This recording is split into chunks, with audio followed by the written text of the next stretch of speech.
High, একটা কথা মনে পড়লো, পাহাড় দেখে যদি কবি হতে চাও তাহলে প্রথমে একটা প্রেম করো, তারপর ছায়া খাও, তাহলে তুমি কবি হতে পারবা।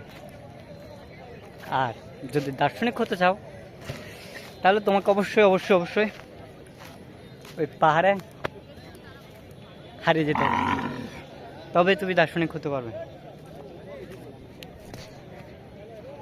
এটা কোনো মানুষই বা দার্শনিক বলেছে কিনা জানি না, আমার কাছে মনে হলো।